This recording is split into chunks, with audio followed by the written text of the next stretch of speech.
بسم الله الرحمن الرحيم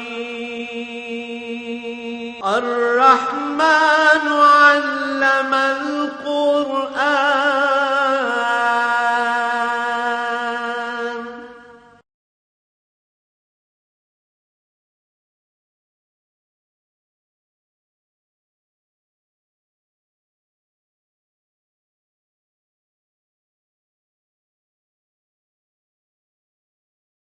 الحمد للہ رب العالمین والصلاة والسلام علی حبیبہ محمد وآلہ وصحبہ اجمعین. اعوذ باللہ من الشیطان الرجیم. بسم اللہ الرحمن الرحیم. یا ایہا الذین آمنوا ان کثیرا من الاحبار والرہبان لیأکلون اموال الناس بالباطل وَيَصُدُّونَ عَنْ سَبِيلِ اللَّهِ وَالَّذِينَ يَكْنِزُونَ الذَّهَبَ وَالْفِضَّةَ وَلَا يُنْفِقُونَهَا فِي سَبِيلِ اللَّهِ فَبَشِّرْهُم بِعَذَابٍ أَلِيمٍ يَوْمَ يُحْمَى عَلَيْهَا فِي نَارِ جَهَنَّمَ فَتُكْوَى بِهَا جِبَاهُهُمْ وَجُنُوبُهُمْ وَظُهُورُهُمْ هَذَا مَا كَنَزْتُمْ لِأَنفُسِكُمْ فَذُوقُوا مَا كُنتُمْ تَكْنِزُونَ. اللهم سبحانك لا علم لنا إلا ما علمتنا إنك أنت العليم الحكيم. مولاي صل وسلم دائما أبدا على حبيبك خير الخلق كلهم.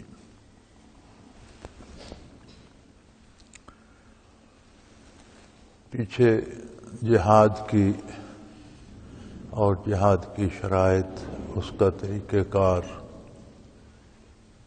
غلبہ اسلام کی بات ہو رہی تھی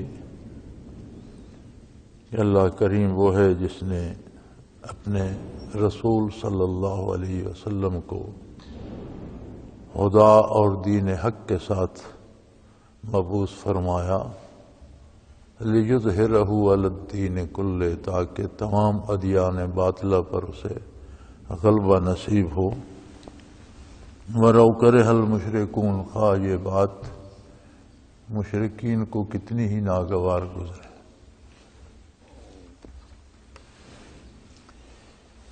غلبہ دو طرح سے ہوتا ہے. ایک ہوتا ہے مادی اور جسمانی غلبہ، جیسے حکومت حاصل کر لی، قبضہ کر لیا، طاقت حاصل کر لی. یہ غلبہ جو جسمانی یا جسے آپ فزیکل کہتے ہیں، یہ آنے جانے والی چیزیں ہیں. امتداد زمانہ سے اس میں تبدیلیاں آتی رہتی ہیں. بڑے بڑے فاتحین گزرے، پھر ان کی اولادوں کے ہاتھ سے ملک نکل گئے. بڑی بڑی سلطنتیں لوگوں نے بنائی اور پھر وہ طوائف الملوکی کا شکار ہو کر ختم ہو گئے اور ان کی جگہ کوئی اور آ گئے. تو یہ جو مادی غلبہ ہے یہ بدلتا رہتا ہے، اس میں تبدیلیاں آتی رہتی ہیں. حقیقی غلبہ وہ ہے جو دلائل کے میدان میں، حق و باطل کے میدان میں اثبات حق کا ہو. وہ غلبہ دائمی اور ابدی ہوتا ہے. وہ اپنے دلائل پہ قائم ہوتا ہے اور دلائل ہمیشہ کے لیے قائم رہتے ہیں. تو قرآن کریم یا اسلام کے غلبے سے یہ بھی مراد لیا جا سکتا ہے کہ اب حضور کی بعثت سے لے کر قیامت تک حق کے ذریعے، اثبات حق کے ذریعے، دلائل کے ذریعے یہی واحد دین ہے جو ہمیشہ غالب رہے گا. اس کا مطلب یہ ہوا کہ کسی نئے دین کی، کسی نئے نبی کی، کسی نئی کتاب کی ضرورت پیش نہیں آئے گی. اور یہ بہت عظیم بات ہے۔ اسلام سے پہلے انبیاء علیہ السلام جتنے بھی تشریف لائے وہ حق کے ساتھ تشریف لائے، جتنی کتابیں آسمان سے اور صحیفے نازل ہوئے وہ حق کے ساتھ نازل ہوئے، اور وہ حق رہے، لیکن ان کی میعاد، ان کے اوقات معین تھے، ان کے افراد بھی معین تھے۔ انبیاء قوموں کی طرف مبعوث ہوتے اور ان کی مخاطب وہ قوم ہوتی، اور اس مخصوص قوم کے حالات کے مطابق انہیں دلائل عطا فرمائے جاتے۔ وقت گزرتا قومیں دنیا سے نابود ہو جاتی، ختم ہو جاتی، کمزور ہو جاتی، دوسری اقوام آ جاتی، ان کی طرف دوسرے انبیاء آتے اور کتاب آ جاتی، وہ پھر اس قوم کے حالات کو زیر بحث لاتی کہ اس میں کس طرح سے حق ثابت کیا جائے اور باطل کو نامراد یا ناکام کیا جائے۔ لیکن جب نبی صلی اللہ علیہ وآلہ وسلم مبعوث ہوئے تو آپ کی بعثت عالی کسی خاص قوم یا کسی خاص وقت یا زمانے کے لیے نہیں تھی، آپ ساری نوع انسانی کی طرف مبعوث ہوئے اور ہمیشہ کے لیے ساری نسل انسانی کے نبی اور رسول ٹھہرے۔ تو ہزاروں انقلاب آئیں، کوئی قوم غالب آئے، کوئی قوم مغلوب ہو جائے، کسی کی حکومت بنے، کسی کی گر جائے، نسل انسانی تو وہی ہے، اور ہمیشہ جب تک دنیا اللہ نے قائم رکھنی ہے، جب تک اللہ چاہے گا وہ رہے گی۔ تو آیہ کریمہ سے مراد یہ ہے کہ ہم نے اپنے رسول صلی اللہ علیہ وسلم کو دو واضح چیزیں عطا فرما کر مبعوث فرمایا ہے۔ ایک ہدا، ہر کام کرنے کا صحیح طریقہ، ہدا، وہ کام عقائد ہوں، عبادات ہوں یا معاملات ہوں۔ معاملات کی آگے بڑی تفصیل ہے، اس میں سیاسیات بھی آ جاتی ہیں، اس میں اقتدار و اختیار بھی آ جاتا ہے، کاروبار بھی آ جاتا ہے، تعلقات بھی آ جاتے ہیں، اس میں محنت و مزدوری، یعنی زندگی کے سارے معاملات۔ تو گویا فرمایا یہ گیا کہ محمد الرسول اللہ صلی اللہ علیہ وآلہ وسلم زندگی کے ہر کام کو کرنے کا صحیح طریقہ اور سلیقہ لے کر مبعوث ہوئے ہیں، جو آپ نے پوری انسانیت کو سکھانا ہے، اور یہ قیامت تک آنے والے انسانوں کے لیے ہے۔ تو یہاں بھی یہ ثابت ہوا کہ کسی نئی نبوت یا نئی کتاب کی ضرورت باقی نہ رہی۔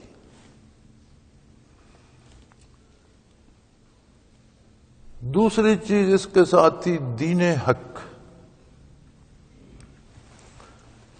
دین کی بنیاد ہوتی ہے عقیدہ، اور عقیدے کی سچائی ہوتی ہے عمل۔ یعنی حضور اکرم صلی اللہ علیہ وسلم نے صحیح ترین عقیدہ بھی عطا فرمایا،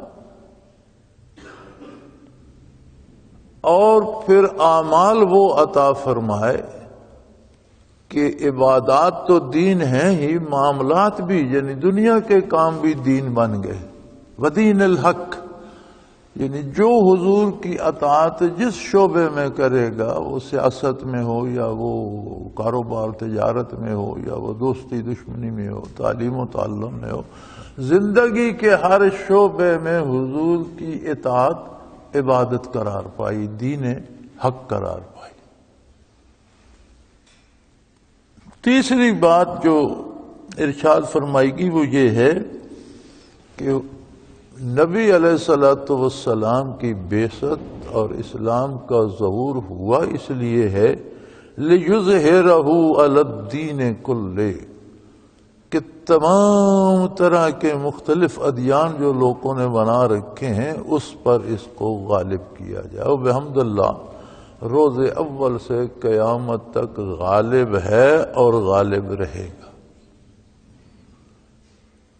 کوئی دنیا کا بنایا ہوا انسانوں کا دین و مذہب اس کے مقابلے میں نہیں ٹھہر سکتا. اس کے دلائل حتمی، قطعی اور یقینی ہیں. اور اس کی ضمانت اللہ کریم نے دی کہ یہ ہوگا. بلاؤ کرے حل مشرکون، خواہ وہ لوگ جو اللہ سے دوسروں کو شریک بناتے ہیں ان کو یہ بات کتنی بھی ناگوار گزرے، کتنی بھی ناپسند گزرے، لیکن ایسا ہوگا، ایسا ہوا، ایسا ہو رہا ہے اور قیامت تک ہوتا رہے گا. اب یہ جو ہم فوری نعرہ لگا دیتے ہیں دین خطرے میں ہے، یہ بنیادی طور پر نعرہ غلط ہے. دین کی بقا اور غلبے کی ضمانت تو اللہ نے دے دی. جس چیز کا اللہ ضامن ہے اسے کون سا خطرہ ہے؟ خطرے میں ہم ہوتے ہیں کہ جب تک ہم دین کے ساتھ وابستہ و پیوستہ رہتے ہیں تو ہم بھی اس ضمانت سے فائدہ حاصل کرتے ہیں اور ہماری بقا اس میں. جب ہم دین سے الگ ہوتے ہیں تو وہ ضمانت تو دین کے ساتھ دی گئی ہے نا. جب ہم دین کو چھوڑ کر رواجات و رسومات میں کھو جاتے ہیں تو ہماری بقا کی ضمانت باقی نہیں رہتی. ہم رسوا ہو جاتے ہیں، ہم کمزور ہو جاتے ہیں، ہم دوسروں کے غلام بن جاتے ہیں، کافروں کے دستے نگر ہو جاتے ہیں، کافروں کے غلام ہو جاتے ہیں. تو خطرہ دین کو نہیں، خطرہ ہمیں ہے کہ ہم دین کو چھوڑیں گے تو تباہ ہو جائے. آج کا پڑھا لکھا طبقہ یہی سوال کرتا ہے کہ قرآن کہتا ہے اسلام غالب رہے گا اور مسلمان ساری دنیا میں رسوا ہو رہے ہیں. بظاہر تو یہ بڑا وزنی سوال ہے لیکن بالکل بچوں جیسا سوال ہے. قرآن نے ضمانت دی ہے، اللہ کریم نے ضمانت دی ہے، رسول اللہ صلی اللہ علیہ وسلم نے ضمانت دی ہے اسلام کو غالب رکھنے کی. کسی فرد، کسی قوم، الف بے جیم، کسی نام، کسی انسان، کسی نسل، کسی قوم کو نہیں. اب اگر مسلمان کہلوانے والے اپنا نظام ہی وہ بنا لیں گے جو غیر اسلامی ہے، معاشی نظام غیر اسلامی ہوگا،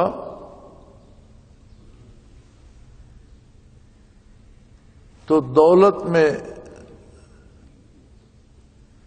غیر حقیقت پسندی آئے گی، انصاف کی بجائے ظلم آئے گا، ارتکاز دولت ہوگا، چند خاندان، چند لوگ امیر ہو جائیں گے، عوام غریب ہو جائیں گے، افلاس ہوگا.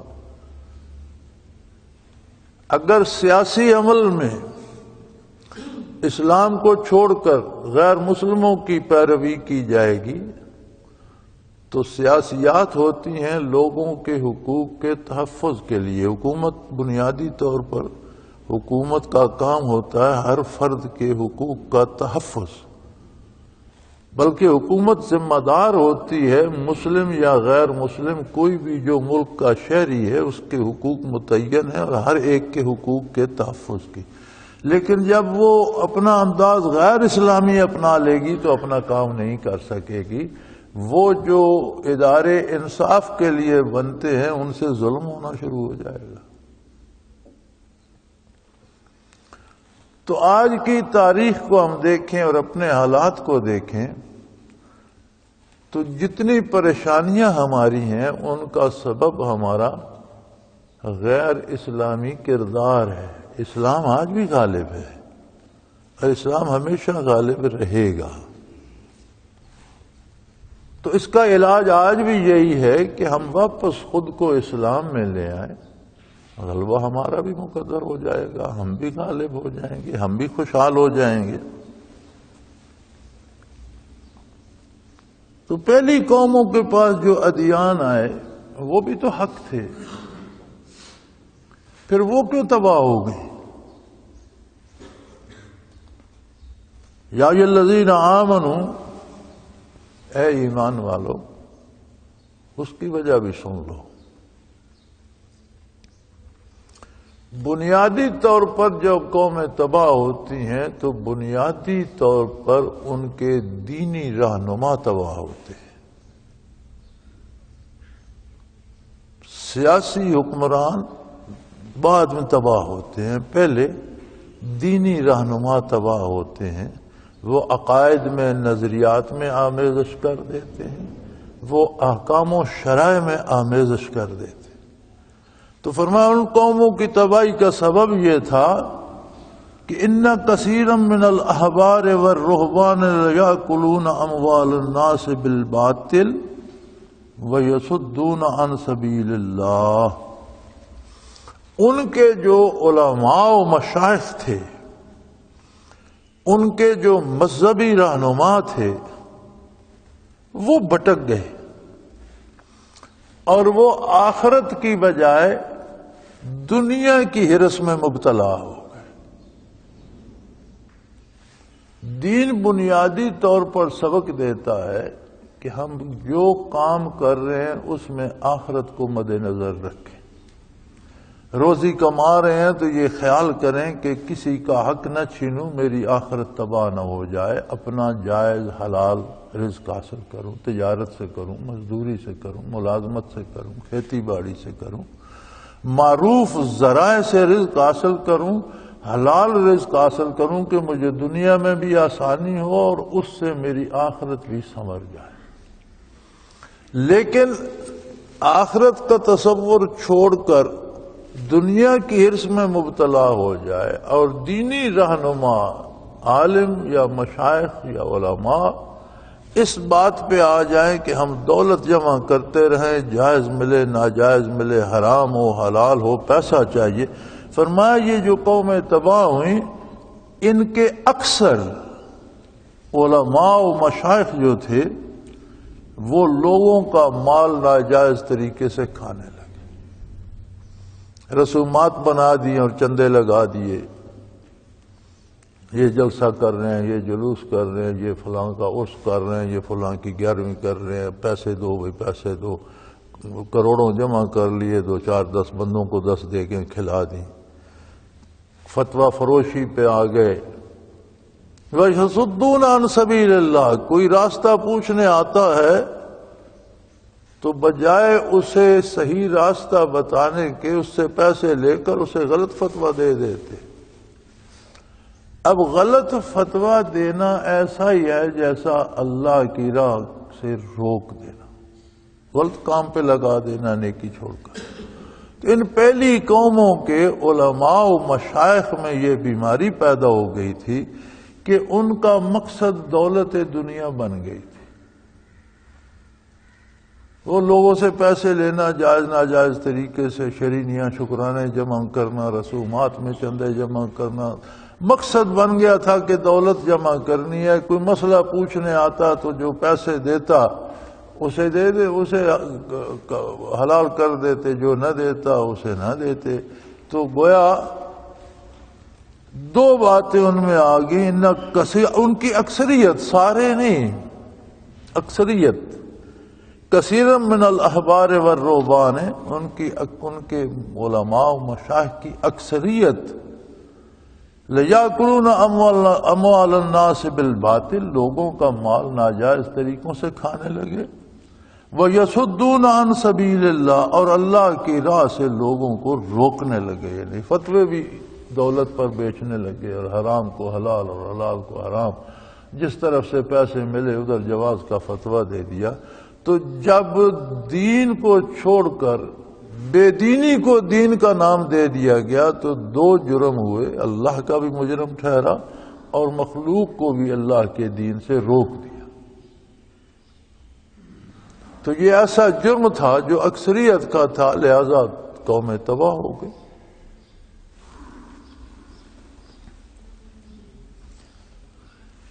اب جنہوں نے اتنا بڑا جرم کیا، دولتیں جمع کر کر کے مر گئے، حکمران تھے یا علماء تھے یا مشائخ تھے یا صاحب اقتدار تھے، رشوت لی، لوگوں کے حقوق پہ ڈاکہ مار کے اربوں روپے جمع کر لیے، سونے چاندی کے ڈھیر لگا لیے، منوں ٹنوں کے حساب سے جمع کر لیا۔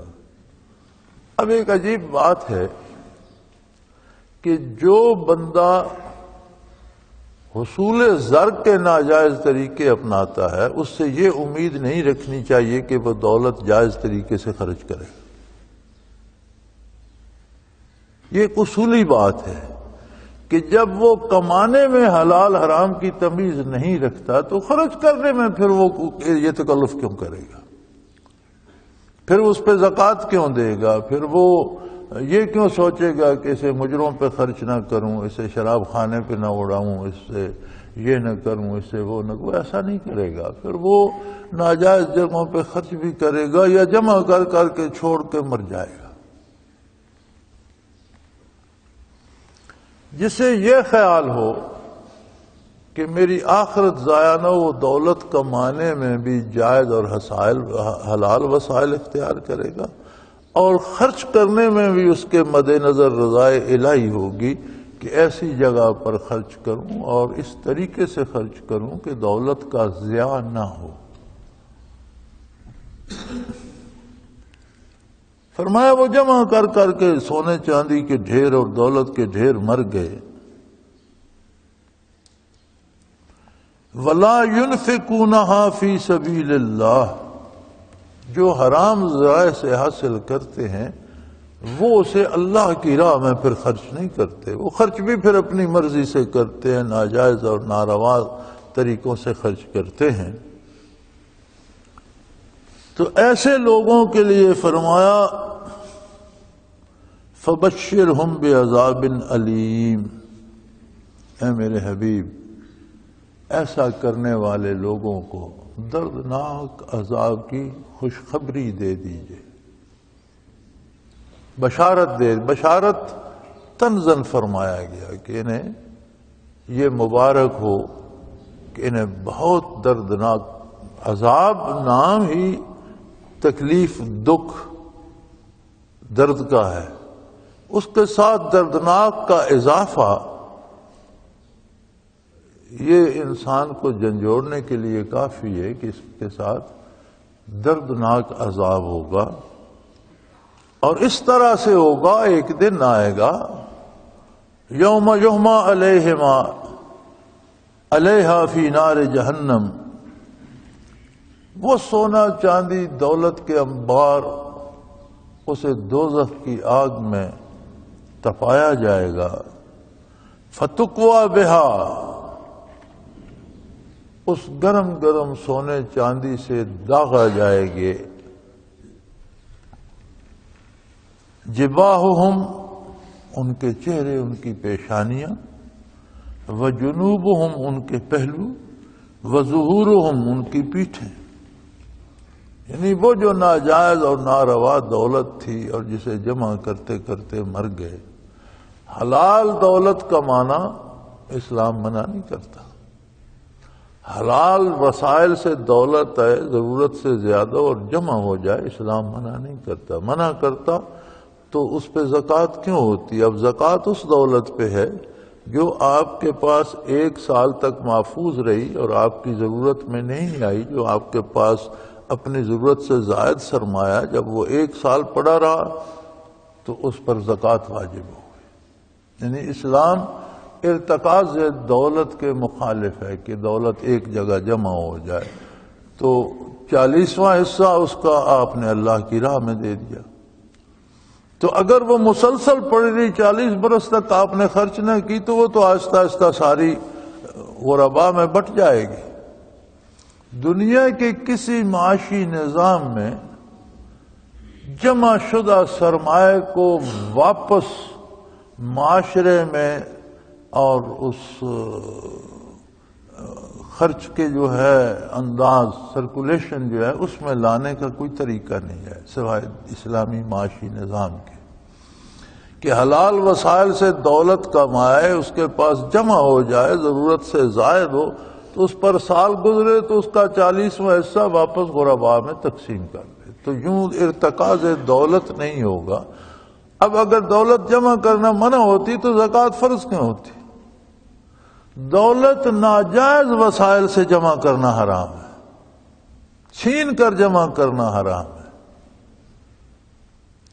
ہمارے ہاں ایک رواج بھی بن گیا نا کہ بندے اپنی پارسائی ظاہر کرنے کے لیے، خواہ ان کے پاس پیسے ہوں بھی تو لباس ایسا رکھیں گے گویا بہت مفلس ہیں، ہم کھانا نہیں کھاتے جی، سوکھی روٹی کھائیں گے جی، جوتا میلا سا پہن لیں گے، یہ بھی بہت پارسائی ہے۔ یہ پارسائی نہیں ہے۔ اللہ نے جتنی حیثیت دی ہے اس کے مطابق لباس سے نظر آنا یہ بھی اللہ کا شکر ادا کرنے کا طریقہ ہے۔ اما بنعمت ربک فحدث، اللہ نے جو نعمتیں تمہیں دی ہیں وہ بیان کرو، وہ ظاہر کرو، یہ بھی اللہ کا شکر کرنے کا ایک طریقہ ہے۔ اگر نہیں ہے تو جو ہے اس پہ مت گھبراؤ، کپڑا سستا ہے تو صاف تو کر سکتے ہو، دھو کر پہن سکتے ہو، جوتی سستی ہے لیکن ضروری تو نہیں ہے کہ اس پر کیچڑ ملا ہوا اور مٹی جمی ہوئی ہو، اسے آپ صاف کر کے تو پہن سکتے ہیں۔ تو نمائش کے لیے جو آج کل رواج ہو گیا ہے کہ جس بندے کے پاس 1,00,000 روپیہ ہو اپنا گیٹ اپ ایسا بناتا ہے کہ ارب پتی ہے، یعنی وہ نظر آنا چاہتا ہے جو وہ نہیں ہے، یہ بھی حرام ہے۔ اور خواہ مخواہ پیسے جمع کر کے مفلسی ظاہر کرنا یہ بھی حرام ہے۔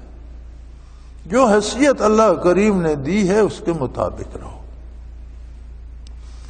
تو یہ جو لوگ ناجائز وسائل سے پیسے جمع کرتے رہے، ایک تو یہ قوموں کی تباہی کا سبب بنے، ان کی گمراہی کا سبب بنے، آخرت میں وہ دولت دوزخ کی آگ میں گرم کر کے، عام آگ میں نہیں، دوزخ کی آگ میں گرم کر کے ان کی پیشانیوں پر، ان کے پہلوؤں پر، ان کی پیٹھوں پر داغا جائے گا، اور یہ کہا جائے گا ھذا ما کنزتم، یہ وہ گھبراؤ نہیں، یہ وہ دولت ہی ہے، تم نے خود جمع کی اپنے لیے، یہ سارا اسباب تم نے جمع کیے، کنزتم لانفسکم، تم نے اپنے جان کے لیے یہ جمع کی تھی، فذوقوا ما کنتم تکنزون، اب اس کا مزہ چکھو، جو جمع کرتے رہے اس کا مزہ لو۔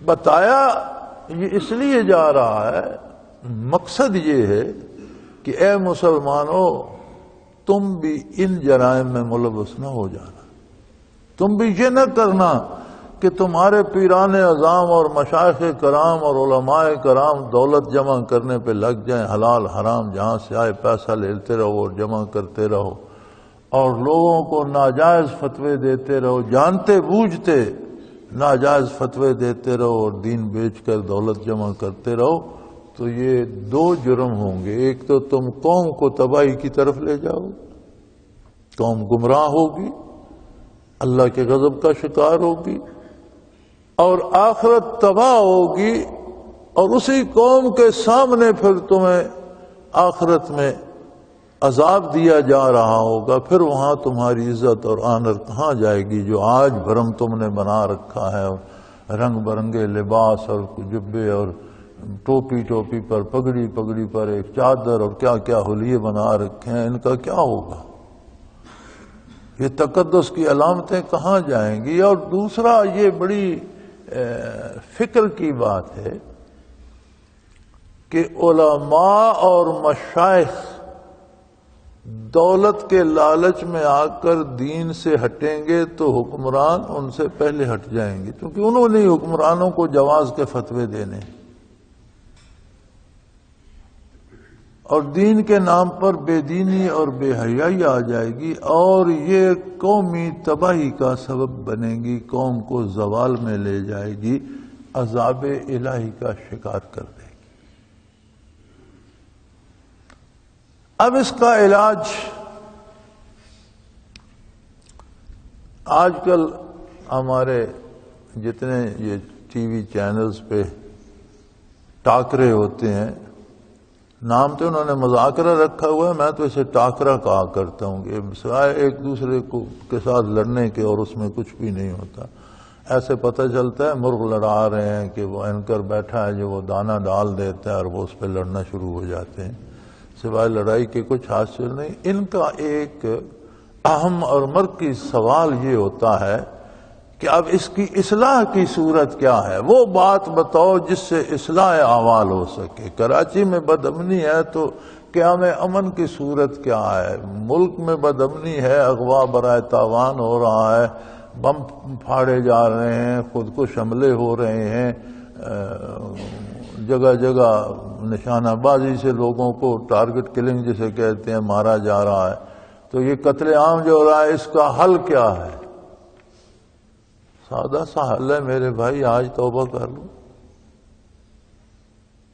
آج اللہ و اللہ کے رسول کے نظام کو اپنا لو، آج انصاف کرنا شروع کر دو، آج عدل پہ آ جاؤ، آج اپنا حق لو، دوسروں کا حق چھیننا چھوڑ دو، آج کایا پلٹ جائے، آج امن قائم ہو جائے۔ اور اگر ہم یہ چاہیں کہ جو ہم کرتے رہیں یہ کرتے بھی رہیں اور امن بھی قائم ہو جائے، یہ کیسے ممکن ہے؟ تو حل تو بڑا سادہ اور سیدھا سا ہے، لیکن یہ حل نہ کوئی بتانا چاہتا ہے نہ کوئی سننا چاہتا ہے۔ یہ بڑی عجیب بات ہے، جب بندہ بیمار ہوتا ہے نا، بخار ہے کسی کو، تو اس کے منہ کا ذائقہ بدل جاتا ہے۔ آپ اسے دودھ دیتے ہیں تو وہ کہتا ہے کڑوا ہے، آپ اسے کوئی فروٹ دیتے ہیں ہوتا میٹھا ہے، وہ کہتا ہے کڑوا ہے، یار مجھے پسند نہیں، مجھے کیا آ جائے گی، میرا اس سے دل گھبرا رہا ہے۔ وہ دودھ میں یا اس پھل میں خرابی نہیں ہوتی، خرابی تو اس کے ذائقے میں، اس کے مزاج میں ہوتی ہے۔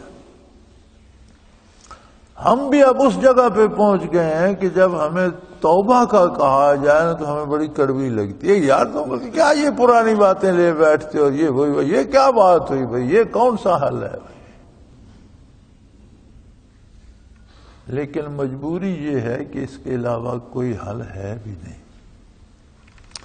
اچھا، یہاں بڑی ایک زوردار دلیل پیش کی جاتی ہے کہ بھئی وہ ممالک جو اللہ کو نہیں مانتے، جو رسول اللہ صلی اللہ علیہ وسلم پر ایمان نہیں لائے، جو قرآن کو نہیں مانتے، ان ممالک میں تو یہ عالم نہیں ہے، وہ آسودہ حال بھی ہیں، ان کا ہر بندہ خوشحال بھی ہے، اور وہاں اگر جرائم ہوتے ہیں، جرائم تو ہوتے ہیں، لیکن انصاف بھی ملتا ہے، عدالتیں بھی ہیں، سب کچھ ہوتا ہے۔ تو میری گزارش یہ ہے کہ ہر عمل کے دو نتیجے ہوتے ہیں، کوئی عمل آپ کرو اس کے دو نتیجے، ایک دنیا میں ایک آخرت۔ ہم بات کرتے ہیں، پانی پیتے ہیں، کھانا کھاتے ہیں، کسی کو بھلا برا کہتے ہیں، کسی کو دعا دیتے ہیں، دو نتیجے ہیں، ایک دنیا میں جو فوری سامنے آ جائے گا، ایک قیامت کے دن جو سامنے آئے گا۔ یہ جو فوری نتیجہ ہے اس کے لیے ایمان شرط نہیں ہے۔ کافر کو پیاس لگی ہے، اسے ٹھنڈا پانی پلاؤ، اس کی پیاس ختم ہو جائے۔ مومن نے پیا، وہ بسم اللہ شریف پڑھ کے پیے گا، پی کر الحمدللہ کہے گا، پیاس بھی بجھائی، لذت بھی لی، آخرت میں ثواب بھی لے گا۔ اب کافر کا آخرت پر ایمان ہی نہیں، آخرت میں اس کو کچھ نہیں ملے گا، لیکن دنیاوی فائدہ اس کو۔ یہ اقوام عالم جو آپ کو خوشحال نظر آتی ہیں، ان کی تاریخ اسلام سے پہلے کی اٹھا کے دیکھیں تو یہ وحشی اور درندے تھے۔ جب اسلام کو غلبہ نصیب ہوا، خلافت راشدہ نے جب روئے زمین پر ریاستیں قائم کی، تو انہیں یہ خیال آیا کہ ان کے اعمال کو، ان کے کاموں کو دیکھا جائے، کس وجہ سے اتنی مخلوق پر انہیں غلبہ حاصل ہو گیا۔ چنانچہ وہ امور جو دنیاوی طور پر غلبے کا سبب انہیں نظر آئے، وہ انہوں نے وہاں سے اپنا لیے۔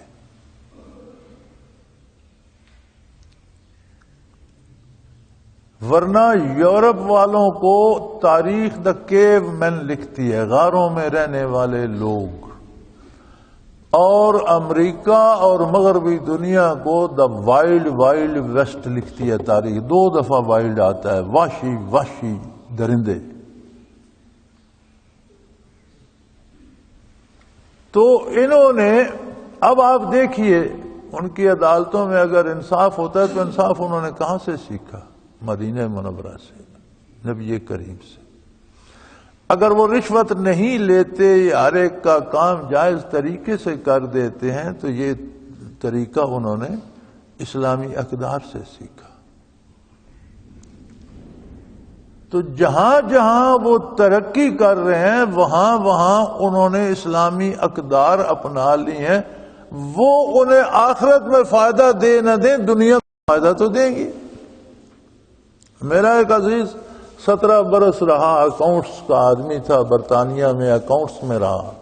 تو برطانیہ ویلفیئر اسٹیٹ ہے، تو ویلفیئر کے جتنے ان کے قوانین ہیں کہ غریبوں کی مدد کی جائے، بے گھر بندے کو گھر دیا جائے، مجبور انسان کا علاج معالجہ کیا جائے، بے روزگار کو پینشن دی جائے جب تک اسے روزگار نہیں ملتا، بے روزگاری الاؤنس دیا جائے، تو یہ ان کے بہت سے قوانین ہیں۔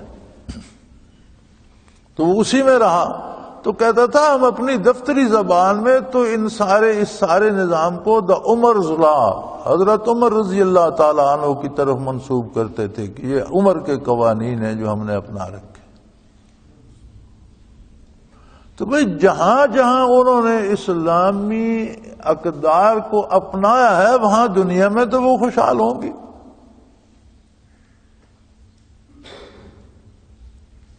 اب یہ جو چرچل کا مقولہ مشہور ہے کہ لندن شہر تباہ ہو گیا تھا اور لوگ زیر زمین ریلوے میں گھسنے پر مجبور ہو گئے تھے، شہر میں کوئی عمارت سلامت نہیں رہی تھی، زیر زمین چلے گئے تھے، تو چرچل کو وزیر اعظم بنایا گیا۔ تو اسے کسی نے کہا کہ بھئی برطانیہ تو ختم ہونے کو ہے، تو اس نے کہا کہ ایک بات بتاؤ، کیا ہماری عدالتیں انصاف کر رہی ہیں؟ بے شک۔ اس نے کہا پھر ختم نہیں ہوتا، جب تک انصاف ہے قائم رہے گا۔ لیکن یہ انصاف انہوں نے لیا کب؟ بعثت آقا نامدار صلی اللہ علیہ وسلم کے وقت برطانیہ کہاں تھا اور یورپ کہاں تھا؟ انہیں تو دا کیو مین تاریخ لکھتی ہے، غاروں میں رہنے والے لوگ، یہ پہاڑوں میں غاریں کھود کر ان میں رہتے تھے، انہیں نہ لباس کا شعور تھا نہ مکان بنانے کا شعور تھا۔ تو انصاف کہاں سے آ جائے گا؟ تو یہ جو سوال کھڑا کرتے ہیں ہمارے دانشور، ہمارے ہاں دانشوری کے معیار بھی یہ ہے نا، 2-3 دانت گر جائیں، مونچھ داڑھی صاف ہو، سر گنجا ہو جائے، اینک لگا لے دانشور،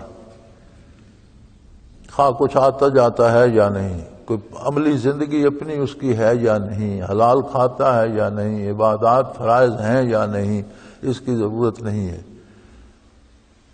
تو یہ جو برائے نام دانشور ہمارے گلے پڑ گئے ہیں، ان کو یہ تکلف کرنا چاہیے کہ یہ سوال کرنے سے پہلے کہ وہ قومیں خوشحال ہیں، یہ دیکھ لیں کہ وہ صرف اس شعبے میں خوشحال ہیں جہاں انہوں نے اسلامی اقدار اپنائی ہیں، اور جہاں انہوں نے اسلامی اقدار نہیں اپنائی وہاں وہ بھی ذلیل ہو رہے ہیں۔ ان کا معاشی نظام سودی ہے، وہ ارتکاز دولت کو نہیں روک سکتے۔ برطانیہ کے لندن میں اور امریکہ کے بڑے بڑے شہروں میں، نیو یارک میں بھی میں نے دیکھا ہے کہ آدھے سے زیادہ آبادی تو فٹ پاتھوں پہ سوتی ہے اور پارکوں میں رات کو پڑی ہوتی ہے، ان کے پاس مکان تک نہیں ہوتا، اور آدھوں کے پاس اتنی دولت ہے انہیں پتہ ہی نہیں۔ اسی طرح اسلام نے شراب کو حرام کیا، وہ شراب کی تجارت کرتے ہیں، اس معاملے میں انہیں کیا ہے؟ اب وہ دیکھ رہے ہیں کہ ہم اس کے ہاتھوں تباہ ہو رہے ہیں، اسے روک نہیں سکتے۔ مرد عورت کے تعلقات کے معاملے میں انہوں نے اسلامی قوانین کو نظر انداز کیا۔ اب نہ کسی کی آبرو ہے، نہ کسی کی عزت ہے، نہ کسی کا گھر ہے، نہ باپ ہے، نہ بیٹی ہے، نہ بہن ہے، نہ بھائی ہے۔ معاشرے میں صرف یا مرد ہیں یا عورتیں ہیں، کوئی کسی کا کچھ نہیں لگتا۔ وہ جہاں جہاں انہوں نے اسلامی اقدار کو چھوڑا ہے، بلکہ ایک مغربی مفکر کا قول ہے کہ بڑی بڑی قوموں کے بیڑے عورتوں کے ہاتھوں شراب کے مٹکے میں ڈوب گئے۔ اب جس نتیجے پہ وہ پہنچے ہیں انہی کا ایک مفکر کہہ رہا ہے مجھے ان کے نام یاد نہیں رہتے، کیونکہ ان کے نام انسانوں والے تو ہوتے نہیں، کوئی ایسے ڈھینگ پٹانگ ہوتے ہیں، تو مجھے وہ ٹیڑھی میڑھی انگریزی یاد نہیں رہتی۔ ویسے بھی میں نام کم ہی یاد رکھتا ہوں، یہ مجھ میں خامی ہے، تو ان کے تو بالکل مجھے یاد پڑے نہیں جاتے، تو یاد کیا خاک رہیں گے۔ تو وہ کہتے ہیں بڑی بڑی قوموں کے بیڑے عورتوں کے ہاتھوں شراب کے مٹکے میں ڈوب گئے، یعنی اپنے اس کردار کے اس نتیجے پہ وہ بھی پہنچے ہوئے ہیں۔ جہاں جہاں انہوں نے عملی زندگی میں اسلام کا دامن چھوڑا ہے، وہاں وہ بھی دنیا میں ذلیل و رسوا ہو رہے ہیں۔ وہ ایک امریکہ کا صدر ہوتا تھا، مجھے تو اب اس کا نام بھی یاد نہیں، جس نے بڑا شور مچایا تھا یہ نشیلی دواؤں اور ڈرگز کے خلاف۔ تو اس کی ایک ہی بیٹی ہوتی تھی، تو وہ اخبار والوں نے اس کی فوٹو چھاپ دی، جگہ جگہ دونوں بازوؤں پہ اس پہ وہ نشے کے ٹیکے لگے اور ان کے نشان تھے۔ تو انہوں نے کہا لوگوں کو منع کرتا پھرتا ہے، ایک بیٹی ہے، اس کو نہیں روک سکتا۔ تو جہاں جہاں انہوں نے خلاف اسلام اقدار اپنائی ہیں، وہاں وہ بھی ذلیل و رسوا ہے۔ لیکن ہمارے یہ دانشوروں کی نظر ادھر نہیں جاتی، اور انہیں ایک عجیب بات یہ ہے کہ انہیں اسلام پر طنز کرنے میں لذت آتی ہے، عادی ہو جاتے ہیں نا لوگ۔ اب جتنے مشروب ہیں ان میں جو یہ نشاور مشروب ہیں، شراب وغیرہ، ان میں ذائقہ بھی نہیں ہوتا اور ان کی بو بھی گندی ہوتی ہے۔ ذائقہ بھی کڑوا ہوتا ہے اور بدبو بھی ایسی ہوتی ہے کہ کسی نے شراب پی ہوئی ہو تو اس کے ساتھ دوسرا بندہ نہیں بیٹھ سکتا۔ لیکن شرابیوں کو ذائقہ بھی، کڑوا ذائقہ بھی مزہ دیتا ہے اور وہ بدبو بھی وہ برداشت کر جاتے ہیں۔ مزاج مسخ ہو جاتے ہیں نا، برائی اچھائی لگنے لگ جاتی ہے اور اچھائی برائی لگنے جاتی ہے، کڑواہٹ انہیں میٹھی لگنے لگ جاتی ہے اور وہ بدبو انہیں پسند ہو جاتی ہے، مزاج بدل جاتے ہیں، مزاج تباہ ہو جاتے ہیں۔ سو اللہ کریم نے یہ نقشہ کشی اس لیے فرمائی کہ اے مسلمانوں، اپنے علماء و مشائخ کا خیال رکھو۔ پہلے تو علماء و مشائخ کے ذمہ ہے کہ وہ سفیر ہیں محمد الرسول اللہ کے۔ یہ بہت بڑا اعزاز ہے۔ کسی ملک کا کوئی سفیر اپنی حکومت کی منشا کے خلاف کام نہیں کر سکتا۔ بارگاہ رسالت کے سفیر ہیں، تو جو ان کے منہ سے نکلے، جو یہ عمل کریں، وہ اس کی سند بارگاہ رسالت سے ملنی چاہیے۔ اور اگر یہ ایسا نہ کرے تو تم تو اللہ کا خوف کرو، شخصیت پرستی میں نہ لگ جاؤ، حق پرستی پہ رہو۔ کوئی بڑے سے بڑا بزرگ بنتا ہے لیکن وہ خلاف شریعت کام کرتا ہے یا کرنے کو کہتا ہے تو چھوڑ دو، مانو محمد الرسول اللہ کی بات، کیونکہ سفیر امین ہوتا ہے کہ اپنے آقا یا اپنی حکومت کی بات آگے پہنچائے، وہ اپنی مرضی سے نہیں کر سکتا۔ علماء و مشائخ سفیر ہوتے ہیں۔ اگر تم لوگ بھی ان کی غلط باتیں ماننے لگ جاؤ گے تو پھر تباہ تم ہی نہیں ہونا ہے، انہیں اور حوصلہ مل جائے گا، یہ اور کھل کھیلیں گے اور تمہاری تباہی کا سبب بن جائے گا۔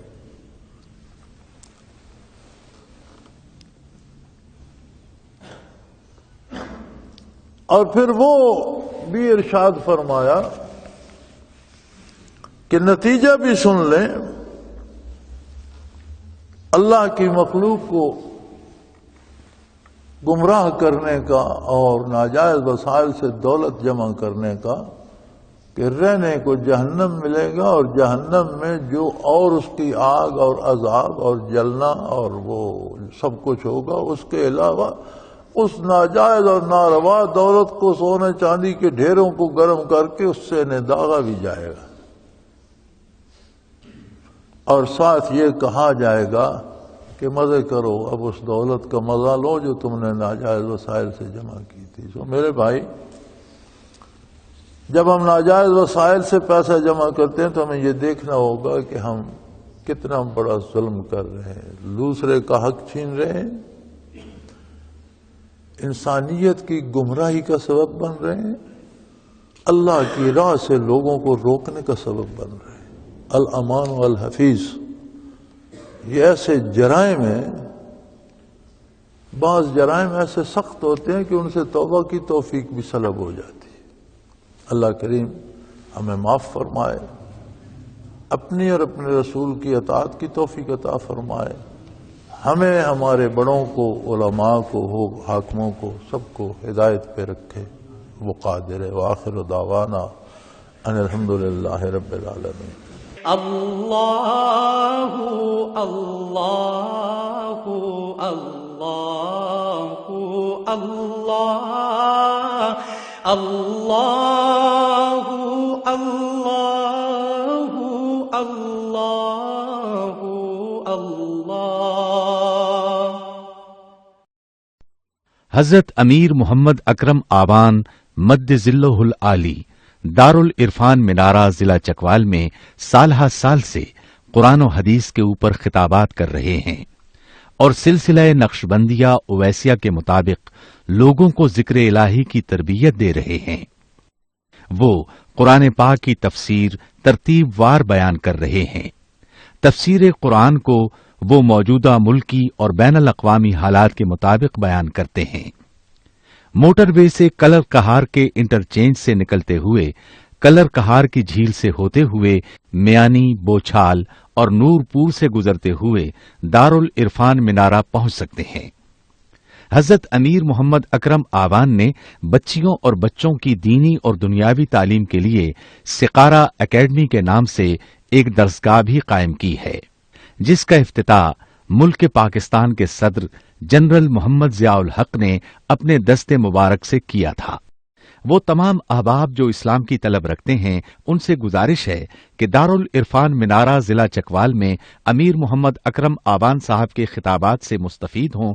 وہ ہر جمعے کو نماز سے پہلے بیان فرماتے ہیں۔ ہر ماہ کی پہلی اتوار کو ماہانہ اجتماع ہوتا ہے جس میں آپ خصوصی خطاب فرماتے ہیں اور پاکستان کے چاروں صوبوں سے احباب اس اجتماع میں شرکت کرتے ہیں۔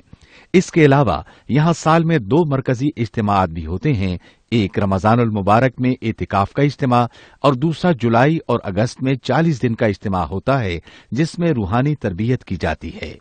اپنا خون سیماب دے کر اتنا ہم کر جائیں گے، نام آقا کا چمن میں پھر رقم کر جائیں گے۔